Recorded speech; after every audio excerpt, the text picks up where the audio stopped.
नमस्कार, स्वागत है आप सभी का डीडी न्यूज के इस खास बुलेटिन एक्सप्रेस न्यूज में, जहां हम आपके लिए लेकर आते हैं राजनीति, मनोरंजन, देश, दुनिया, खेल और व्यापार जगत की तमाम बड़ी खबरों को एक्सप्रेस यानी फटाफट अंदाज में। मैं हूं आंचल गुलाटी गुम्बर, तो आइए देखते हैं खबरों को तेज रफ्तार के साथ। G7 शिखर सम्मेलन में भाग लेने के लिए प्रधानमंत्री नरेंद्र मोदी फ्रांस के दौरे पर हैं। फ्रांस के राष्ट्रपति इमैनुअल मैक्रोन ने अपनी पत्नी के साथ पीएम मोदी का स्वागत किया। दोनों नेता बड़ी ही गर्मजोशी के साथ एक दूसरे से गले मिले।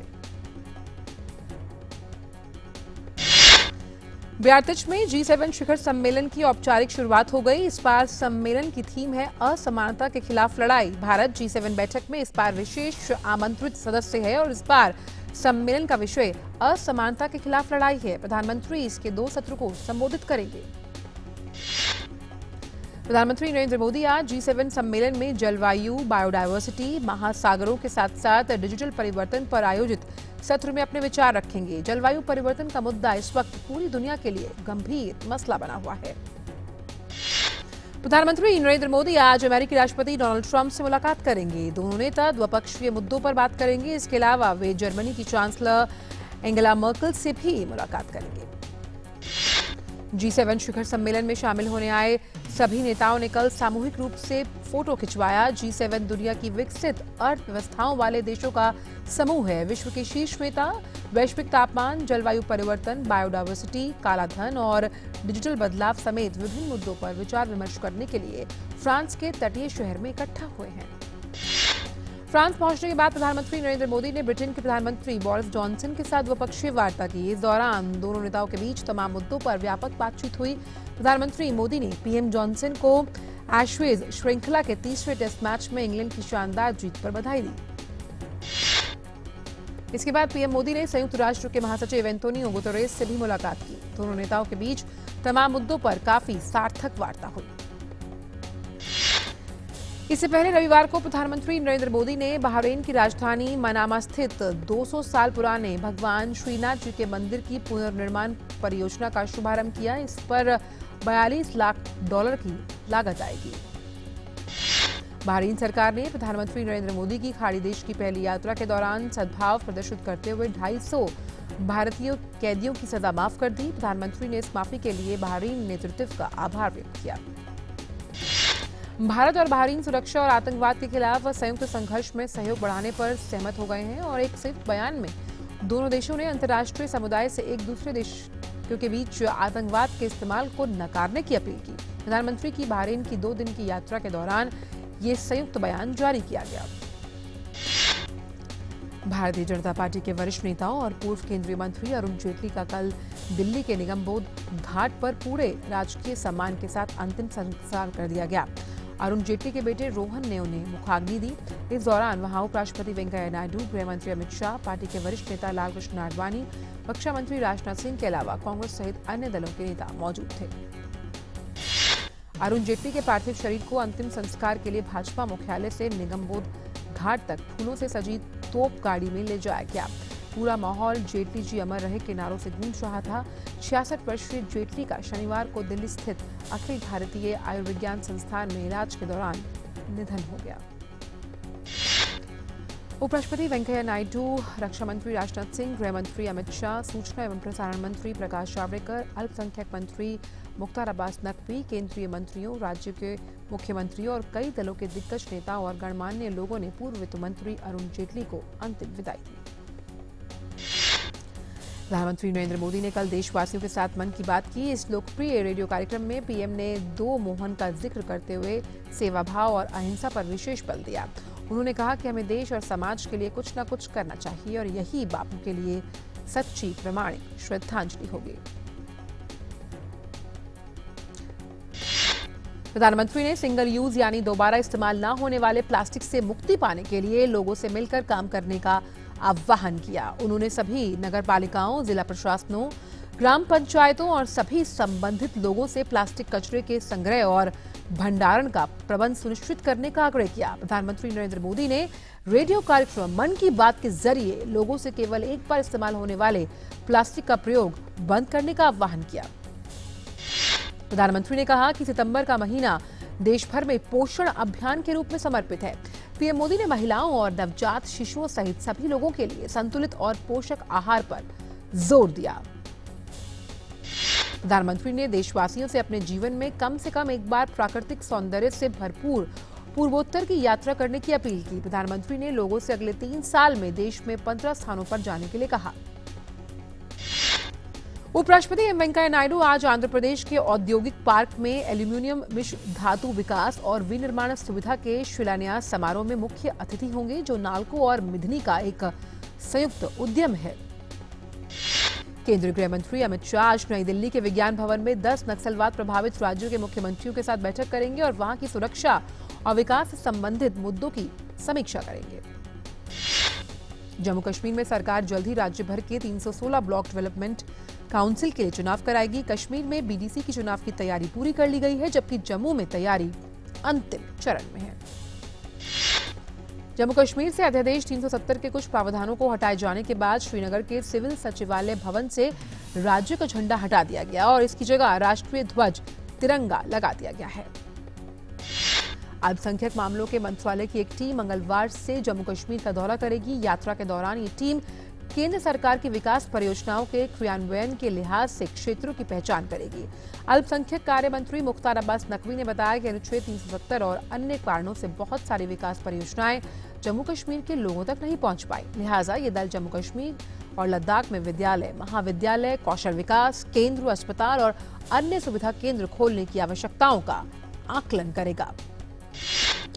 अल्पसंख्यक मामलों के मंत्रालय की टीम कश्मीर के बाद लद्दाख जाएगी और पूरी योजना बनाएगी कि किन किन जगहों पर क्या क्या कार्यक्रम प्राथमिकता के आधार पर होने चाहिए, ताकि जम्मू कश्मीर और लद्दाख के लोगों को मजबूती के साथ प्रगति की धारा में शामिल किया जाए। जम्मू कश्मीर प्रशासन ने दवाओं की कमी और उनकी अधिक कीमत वसूले जाने की अफवाहों को खारिज कर दिया है। प्रशासन ने कहा कि कश्मीर घाटी में दवाओं की ज्यादातर दुकानें खुली हुई हैं। जम्मू कश्मीर में कश्मीर घाटी के ज्यादातर पुलिस थानों क्षेत्रों में दिन के समय की पाबंदियां खत्म कर दी गई। अधिकारियों ने बताया कि कश्मीर में कुल मिलाकर स्थिति नियंत्रण में है। साथ ही घाटी में कहीं से भी कानून व्यवस्था से जुड़ी किसी भी बड़ी समस्या की सूचना नहीं है। कश्मीर के पुलिस महानिदेशक दिलबाग सिंह ने कहा कि राज्य में आतंकवादियों के खिलाफ कार्रवाई जारी रहेगी। बीएसएफ के महानिदेशक रजनीकांत मिश्र ने भी कहा और संयुक्त सुरक्षा समीक्षा बैठक की अध्यक्षता करते हुए उन्होंने कहा कि पुलिस और सुरक्षा बलों के उपायों के अच्छे परिणाम दिखाई दे रहे हैं।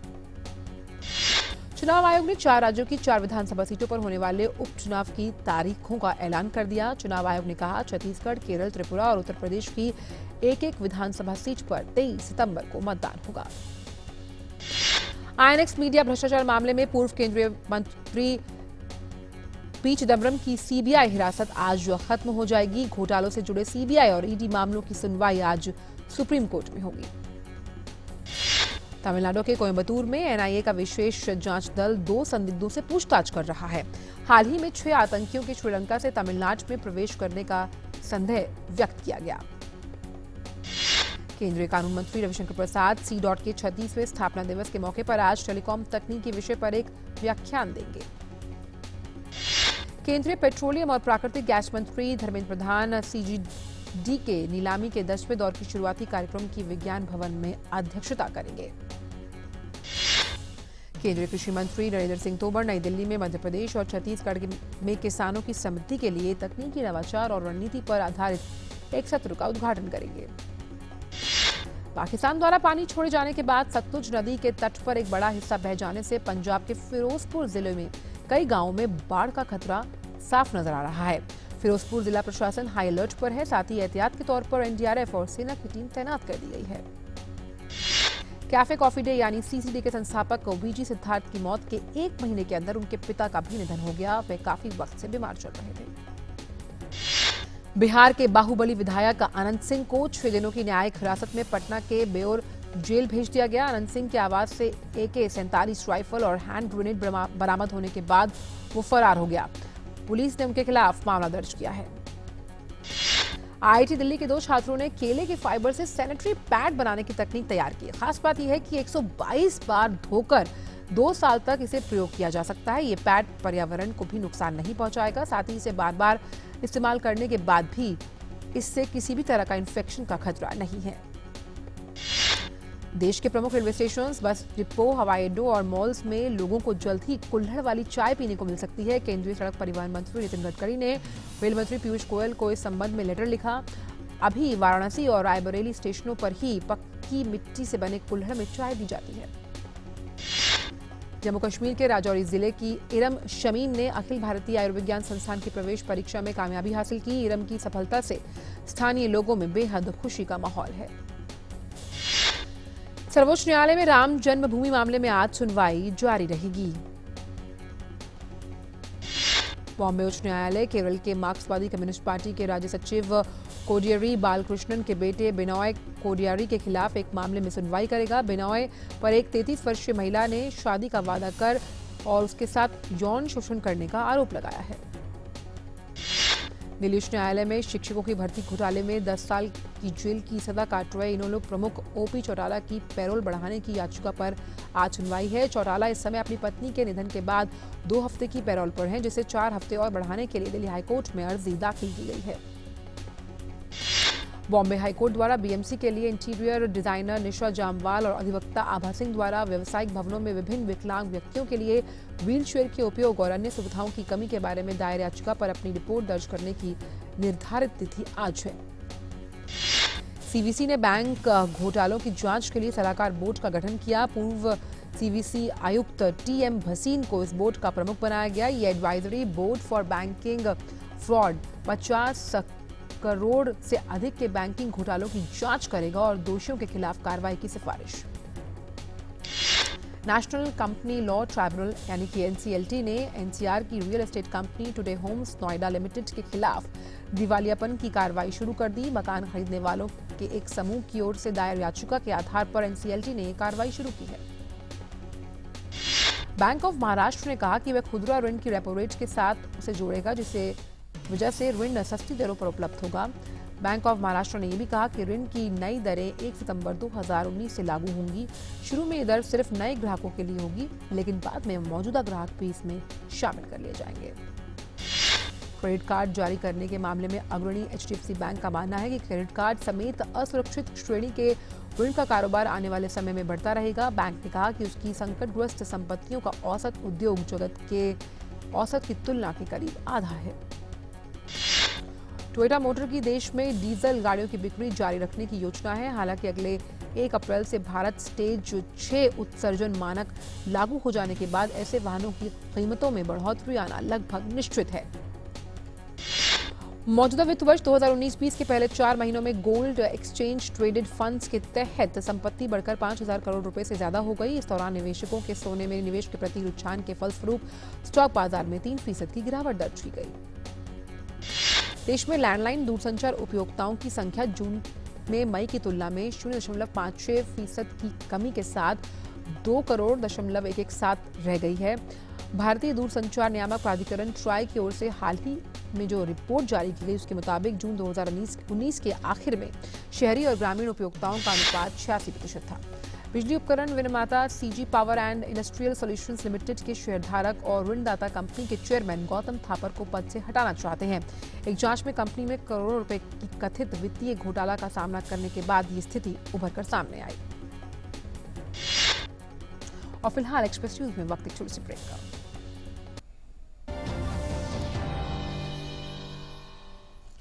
हेलो, कौन? नमस्कार मैडम जी हम 10 वही जो बच्चों को देते हैं बड़ा काश। सोचा आपको बता दें कि हम फिर मिलने आ रहे हैं आपके बच्चे से। उसकी तबीयत बिगाड़ेंगे। दस्त ऐसे दस्तक देकर नहीं आते, तो दस्त के लिए तैयार रहना। घर में ORS और जिंक है ना?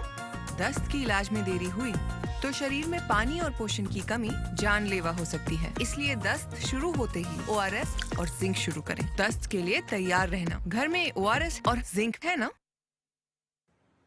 अरे मैडम, लगता है आपको अपनी धरती से प्यार नहीं है। ये क्या कह रहे हैं आप? मैं नहीं कह रहा हूँ, ये कह रहा है। हमारा रोजी रोटी इस दरिया से चलती है, पर आज प्लास्टिक के कचरे में समुद्र घुट घुट के मर रहा है। प्लास्टिक को पूरी तरह नष्ट होने में कई 100 साल लगते हैं। अगर आप प्लास्टिक कम यूज करो ना, तो हमारे और इन जीवों के जीवन में थोड़ा खुशी आएगा। हाथ जोड़ने विनती है, रिक्वेस्ट है आपसे। समझ गई मैडम, अगर आप प्लास्टिक रीयूज नहीं कर सकती तो उसे रिफ्यूज कीजिए और ये थैला यूज कीजिए। खादी का है। Thank you sir. आज से नो प्लास्टिक बैग। वाह क्या बात है। चलिए एक और जुड़ गया ग्रीन गुड डीड्स अभियान से। हम सबको भी करनी है हर दिन ग्रीन गुड डीड्स, यानी कुछ हरे भरे काम अपनी धरती के नाम। भैया क्या हमेशा के लिए बैंगलोर जा रहे हो क्या? प्लानिंग तो परफेक्ट होनी चाहिए ना। अब वहाँ किसी चीज की जरूरत होगी तो क्या भोपाल वापस आऊंगा? लेकिन वहाँ अपना आधार अपडेट करना नहीं भूलना। आधार अपडेट? हाँ, पर कैसे करवाऊं? किसी भी बैंक या पोस्ट ऑफिस के आधार केंद्र में जाकर आप अपने आधार को अपडेट करवा सकते हैं। पिंकी का भी आधार अपडेट करवा लो। 5 और 15 साल पूरे होने पर बच्चों के बायोमेट्रिक्स अपडेट करना जरूरी है। ठीक है फिर। जीवन को आसान बनाने के लिए हम हैं आधार के साथ। मेरा आधार, मेरी पहचान।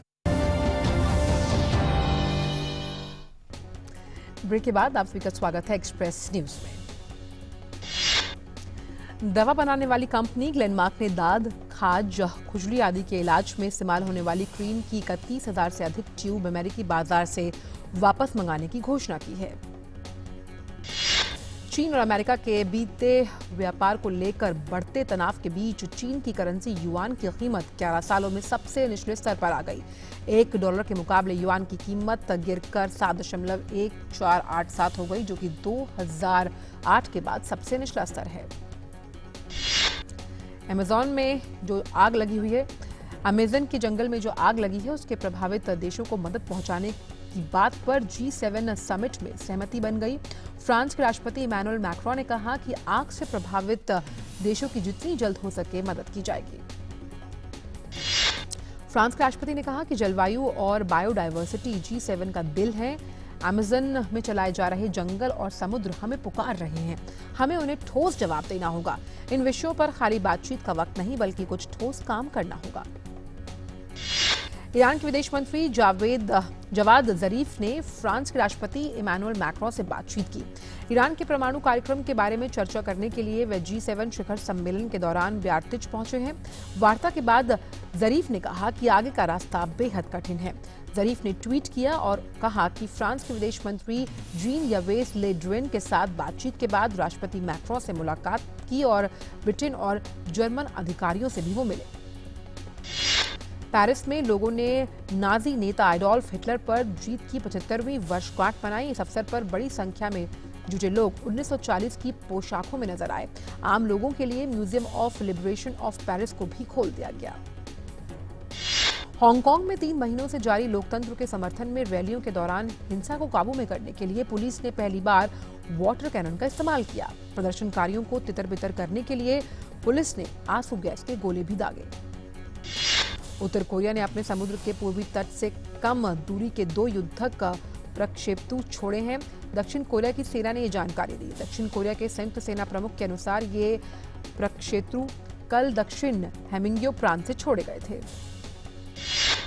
दक्षिण कोरियाई सेनाओं ने डोकटू द्वीप पर जापान के दावे को खारिज करते हुए 2 दिवसीय सैन्य अभ्यास को शुरू कर दिया। डोगडो को अपनी सीमा में बताने का ये दावा करने वाले जापान ने युद्धाभ्यास का विरोध किया। सियोल ने कहा कि वह जापान के साथ खुफिया जानकारी साझा करने के समझौते को रद्द कर देगा। बोलिविया के जंगलों में लगी आग और भीषण रूप लेती जा रही है। अब तक 10 लाख हेक्टेयर इलाका इस आग की चपेट में आ चुका है। बोलिविया के राष्ट्रपति ने इस त्रासदी से निपटने के लिए अंतर्राष्ट्रीय सहायता की गुहार लगाई है। पाकिस्तान ने कहा है कि अफगानिस्तान के अशांत जलालाबाद शहर स्थित उसके महावाणिज्य दूतावास के बाहर हुए एक विस्फोट में पुलिसकर्मी सहित कम से कम 3 व्यक्ति घायल हो गए।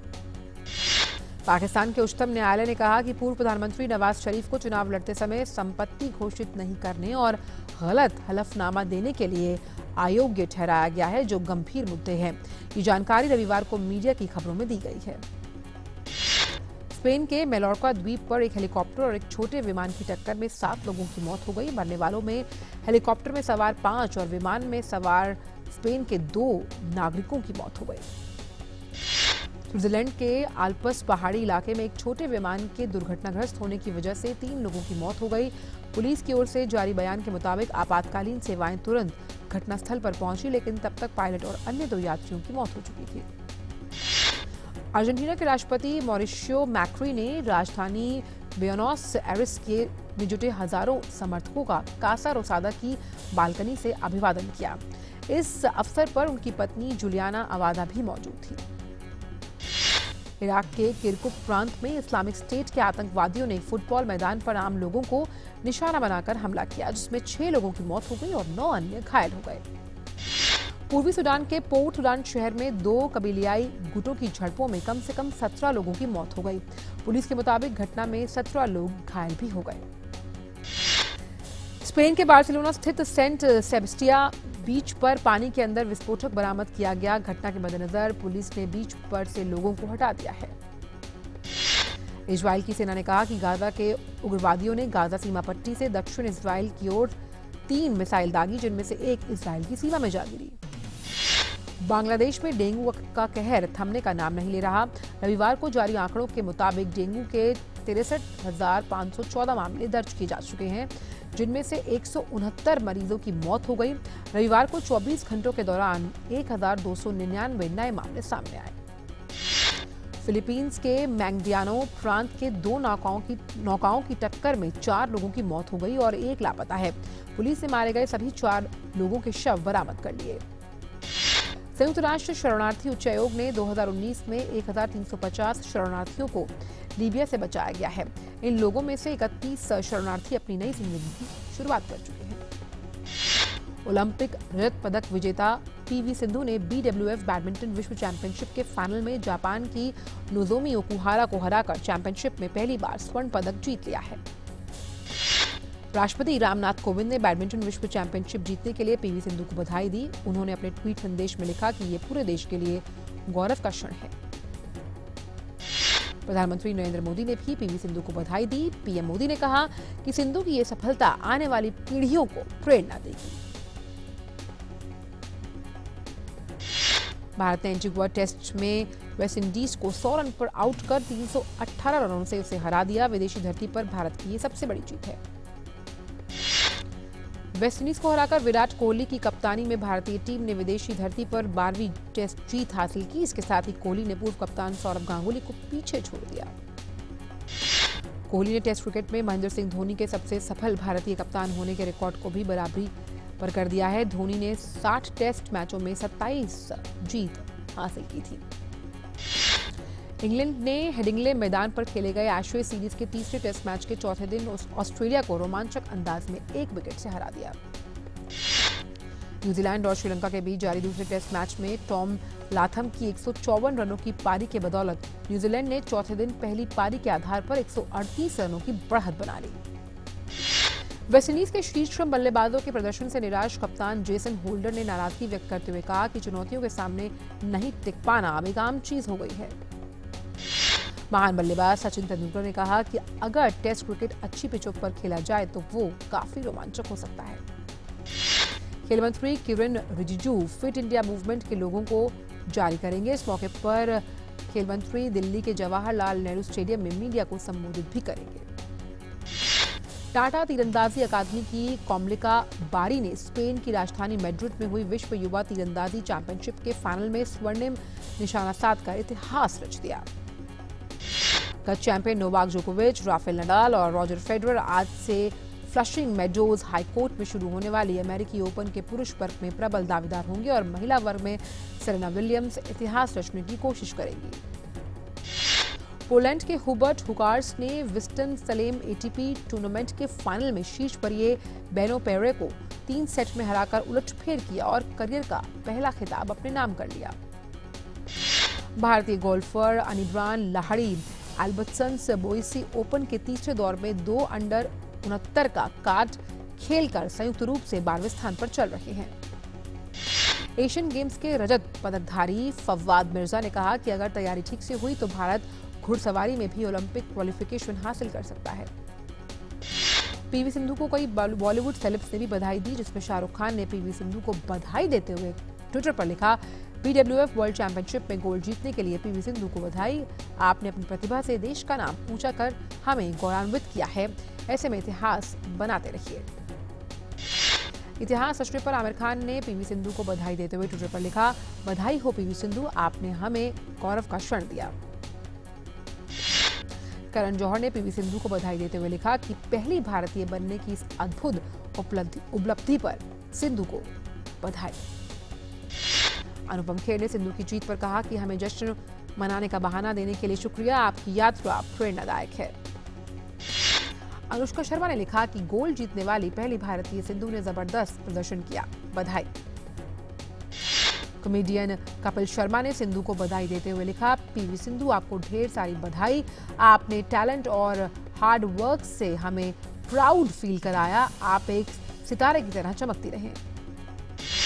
शाहिद कपूर की फिल्म कबीर सिंह अब तक सबसे ज्यादा कमाई करने वाली फिल्मों की टॉप 10 लिस्ट में शामिल हो गई। कबीर सिंह ने 276.24 करोड़ की कमाई करते हुए टॉप 10 लिस्ट में 9वें स्थान पर जगह बना ली है। बॉक्स ऑफिस इंडिया के अनुसार फिल्म बटला हाउस ने 10वें दिन बॉक्स ऑफिस पर लगभग 9 करोड़ से ज्यादा रुपए बटोरने में सफलता पाई। इस हिसाब से फिल्म के हाथ अब तक 69 करोड़ रुपए लग चुके हैं। बॉलीवुड अभिनेता अक्षय कुमार की फिल्म मिशन मंगल ने कमाई के रिकॉर्ड को तोड़ते हुए 135 करोड़ से ज्यादा की कमाई कर ली है। 90 के दशक की सुपरहिट फिल्म अंदाज अपना अपना की सीक्वल में एक बार फिर से सलमान खान और आमिर खान की जोड़ी एक साथ नजर आएगी। बॉलीवुड के सुल्तान सलमान खान इन दिनों अपनी अगली फिल्म दबंग 3 की शूटिंग में व्यस्त है। इस फिल्म में सलमान खान के साथ किच्चा सुदीप भी नजर आने वाले हैं। सुदीप ने सलमान खान के साथ अपनी एक तस्वीर शेयर की जिसमें सुदीप और सलमान पहलवानी करते हुए नजर आ रहे हैं।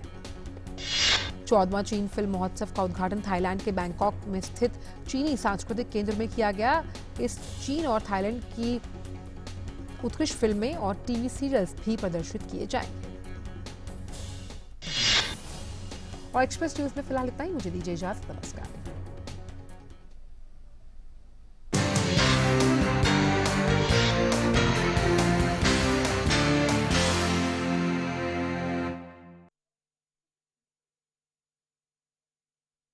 $100 big stories from across the country and the world in just 30 minutes. Watch